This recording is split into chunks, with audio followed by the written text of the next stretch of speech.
मेरे बच्चे, तुम्हारी माँ से ज्यादा भाग्यशाली कोई माँ नहीं। जानते हो क्यों? क्योंकि हर माँ को अपनी संतान में ईश्वर का अंश नजर आता है, लेकिन मेरा अंश खुद ईश्वर की संतान है। ईश्वर के बेटे का जन्म मेरी कोख से क्यों हुआ, किस लिए हुआ? सुनोगे क्यों आया है वो मेरा बेटा बनकर, जिसे ये संसार एक दिन यीशु के नाम से जानेगा। ये बात तब की है जब ईश्वर ने अपनी छवि में इंसान को बनाया था, लेकिन इंसान ने इस जीवन की अहमियत ही नहीं समझी और पाप की राह पर निकल पड़ा। ईश्वर ने एक वादा किया था, जब पाप का घड़ा भर जाएगा, हमें मुक्ति दिलाने के लिए वो खुद अपने बेटे को भेजेगा। और पाप का घड़ा भरा जब राजा हेरोड का अत्याचार अपने चरम पर पहुंचा।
अगर यही हाथ किसी कमजोर को मारने की बजाय उसकी मदद के लिए उठे तो सोचिए आपको कितनी दुआएं मिलेगी। अपनी शिक्षा अपने पास रखो, हमें दूसरे गांव पहुंचना है, नहीं तो राजा के सैनिक के सामने जबान चलाने का मतलब समझाते हैं। चलो।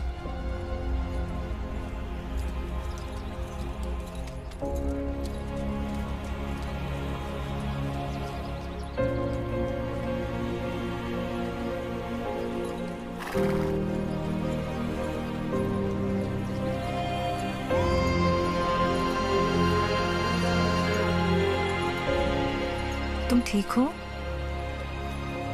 मेरी, ये लोग हम पे अत्याचार क्यों करते हैं? ईश्वर पर यकीन रखो, एक दिन उसका बेटा आएगा और हम सबको हर कष्ट से मुक्त कराएगा। मुझे नहीं पता था कि ईश्वर की इस महान लीला में मैं और तुम्हारे पिता जोसेफ इतनी बड़ी भूमिका निभाने वाले हैं। तुम्हारे पिता भी मेरे जीवन में ईश्वर का आशीर्वाद बनकर आए थे, तुम्हारे जन्म का भागी बनने। और पहली मुलाकात में ही ये बात हम दोनों को समझ में आ गई थी, इसलिए रिश्ता तय होते ही सबसे पहले मैंने ईश्वर को धन्यवाद दिया। आपने मेरे लिए जो भी सोचा है उसके लिए धन्यवाद।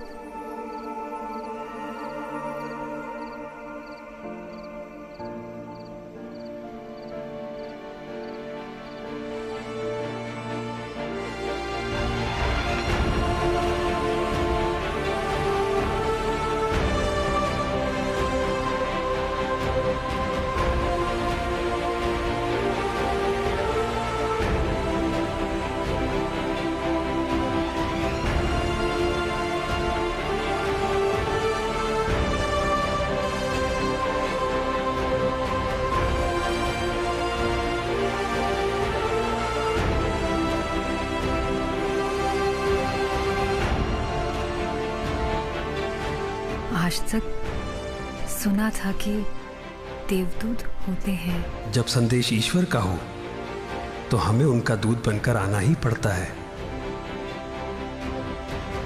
मैरी, ईश्वर का बेटा तुमसे जन्म लेगा, तुमसे जन्म लेगा, तुमसे जन्म लेगा। ईश्वर का बेटा मुझसे जन्म लेगा?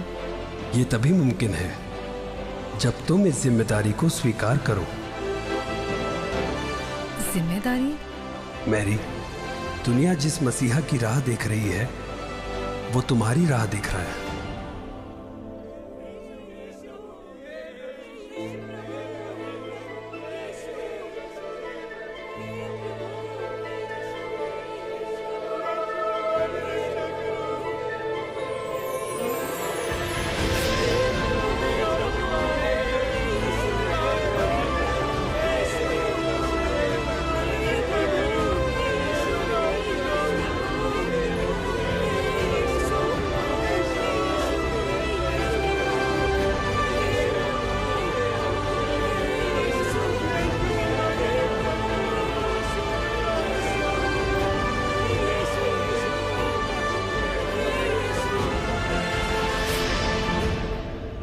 ये क्या देखा मैंने? भविष्य, जिसे हकीकत में बदलना या ना बदलना तुम्हारी हां या ना पर निर्भर करता है।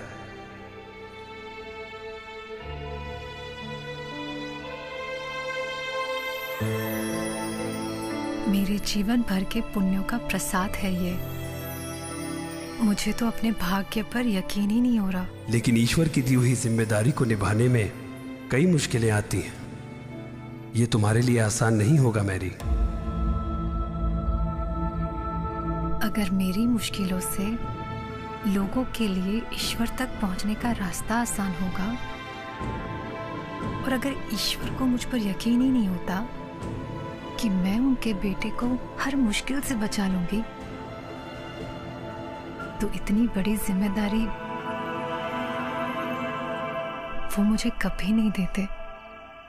तो ईश्वर के प्रकाश को स्वीकार करने के लिए तैयार हो जाओ मैरी।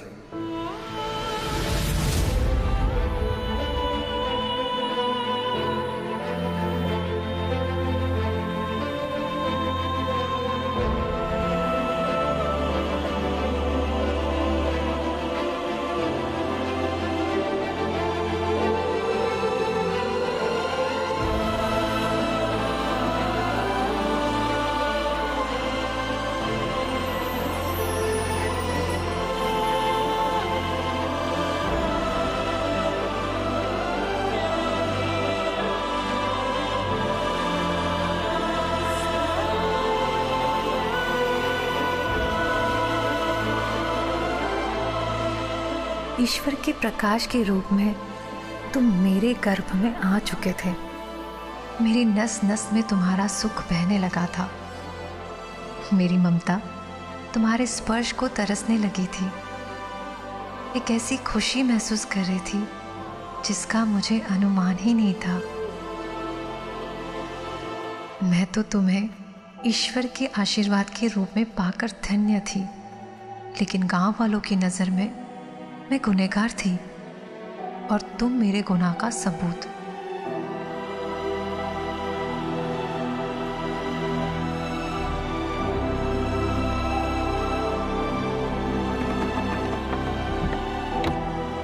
अगर जोसेफ तक ये बात पहुंचती है कि तुम... माँ, जो भी होगा अच्छा ही होगा। लेकिन बेटा... ए ना, मेरी, जोसेफ आए आपसे बाहर मिलने के लिए।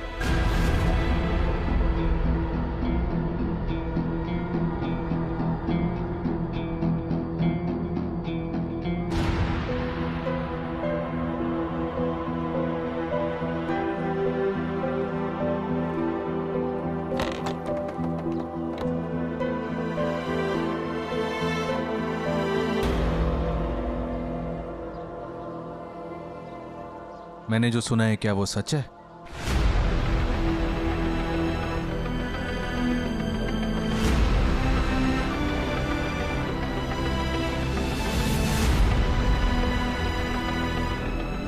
तो मेरा भी फैसला सुन लो आप लोग। मैरी, मैं आपसे शादी करना चाहता हूं, आज ही।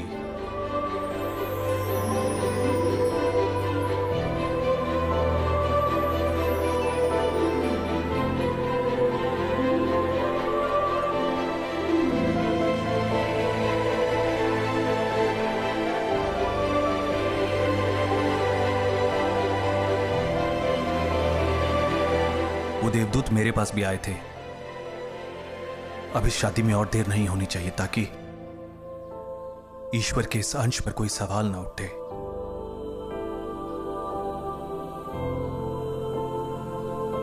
लेकिन उसके लिए हमें अपने बड़ों की अनुमति चाहिए। जिसमें ईश्वर की मर्जी है वहां हम सिर्फ आशीर्वाद दे सकते हैं और तुम्हारा धन्यवाद कर सकते हैं बेटा।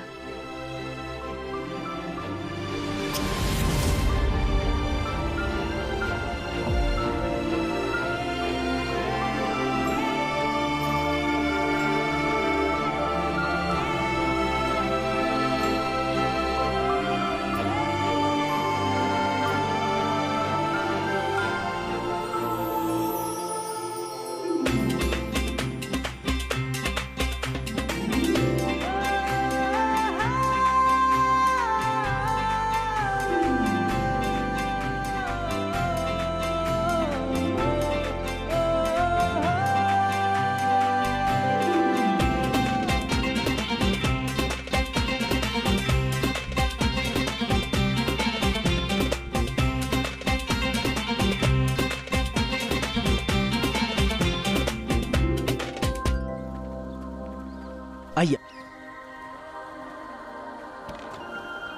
आइए आइए।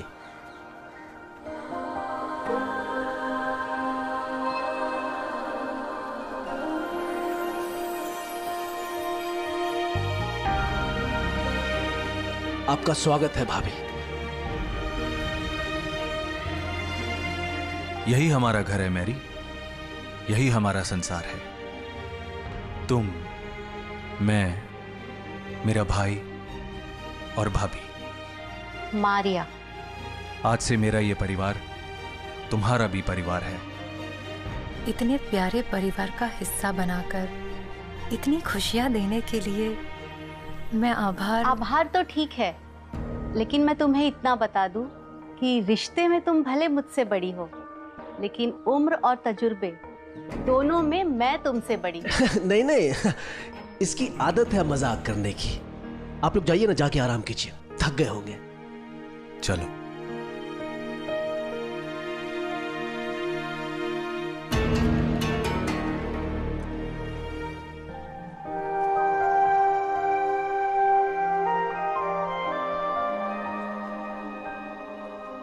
मैरी, हमारा घर भले ही छोटा हो, लेकिन हमारे जीवन में आने वाली सबसे बड़ी खुशी के लिए पूरी तरह से तैयार है।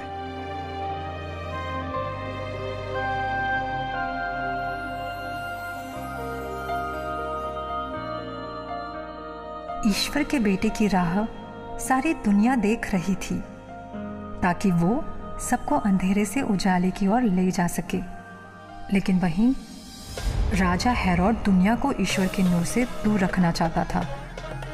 पाप में लिप्त और शैतान की काली छाया से प्रभावित हेरोड और शैतान दोनों राज्य पर अपना प्रभुत्व जमाना चाहते थे। वे आए दिन लोगों पे अपनी ताकत आजमाने का कोई ना कोई नया तरीका ढूंढ लेते थे।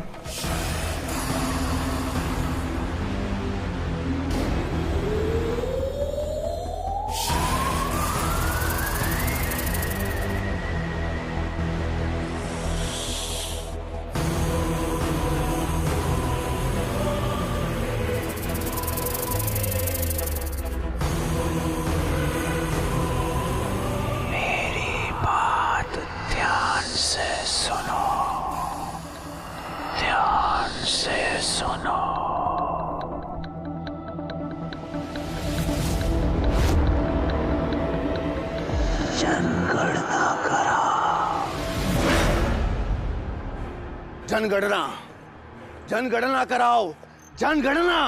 मुझे अपने राज्य की आबादी की सही गिनती चाहिए, और इस गिनती के लिए जो जहां पैदा हुआ उसे वही जाना पड़ेगा, ताकि मुझे पता रहे कौन कहां पैदा हुआ, कब पैदा हुआ और क्यों पैदा हुआ।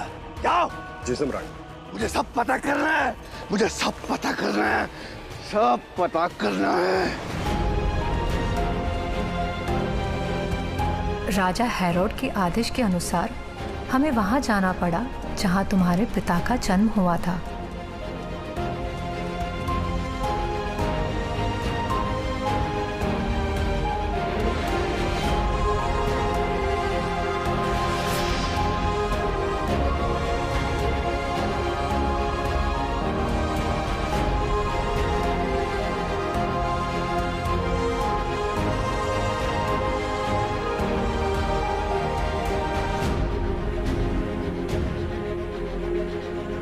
और देखते ही देखते वो वक्त आ गया, तुम्हारे आने का वक्त।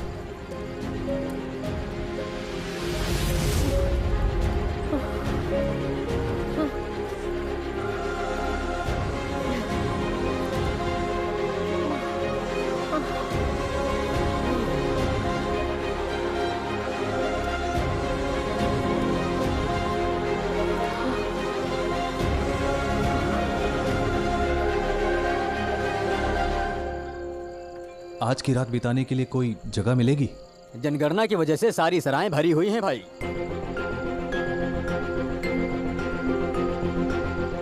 थोड़ी जगह है?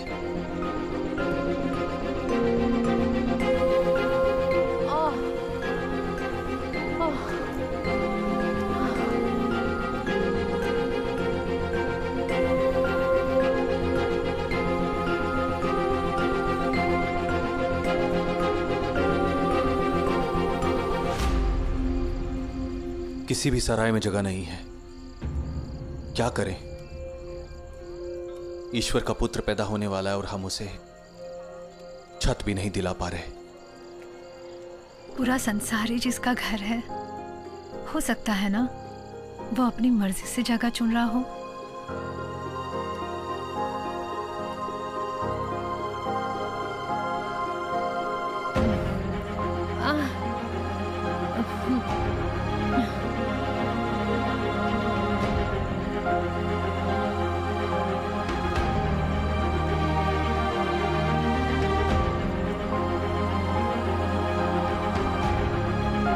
तुम आने वाले हो, इसका आभास सिर्फ मुझे ही नहीं, दूर दूर तक होने लगा था।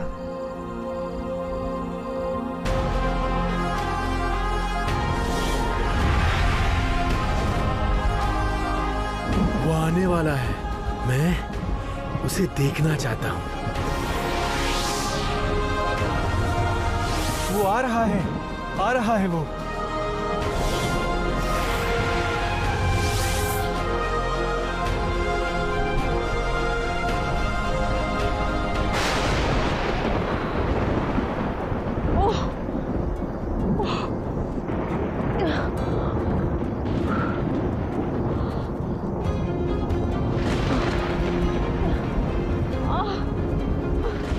मैरी, तुम्हें इस हालत में इससे आगे और नहीं चलना चाहिए। हमें यहीं कहीं रुकना होगा।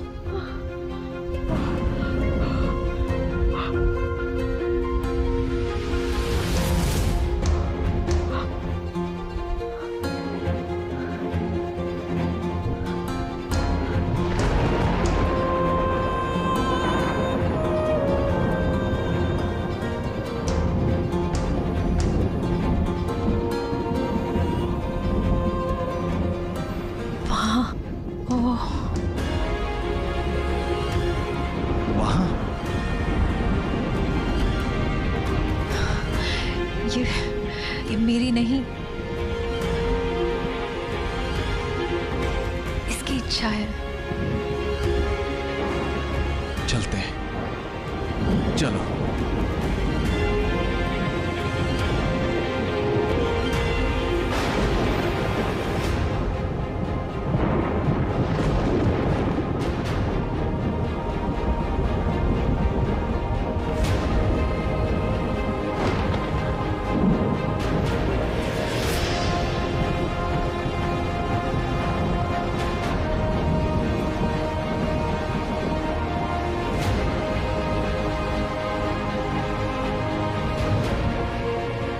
आज एक मसीहा जन्म ले रहा है।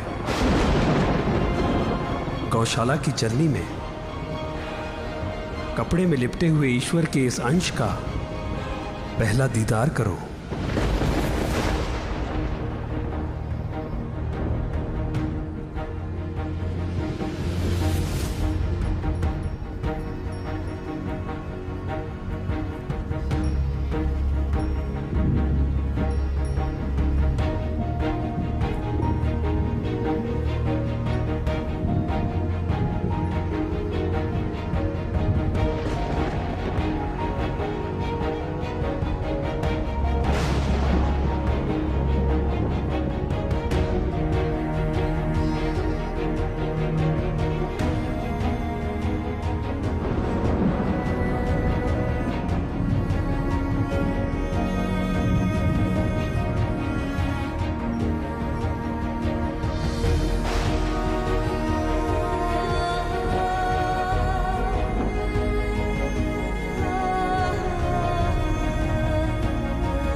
हमें पानी की जरूरत पड़ेगी। मैं जरा पानी लेकर आता हूं।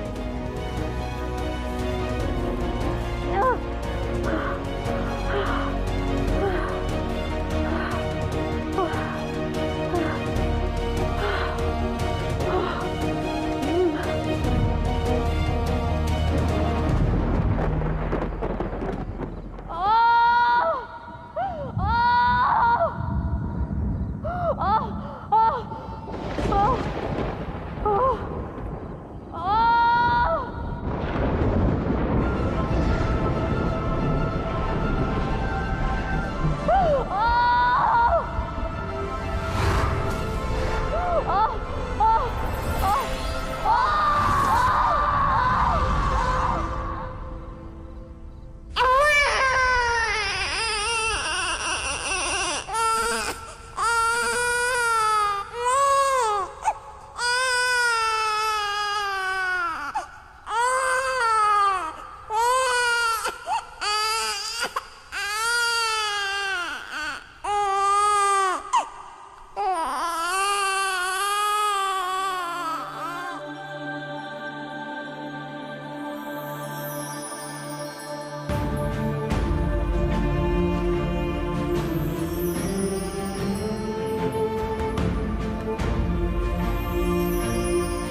ये थी तुम्हारे जन्म की कहानी। संसार के मसीहा, तुम्हारा नाम होगा यीशु, यीशु, यीशु, यीशु।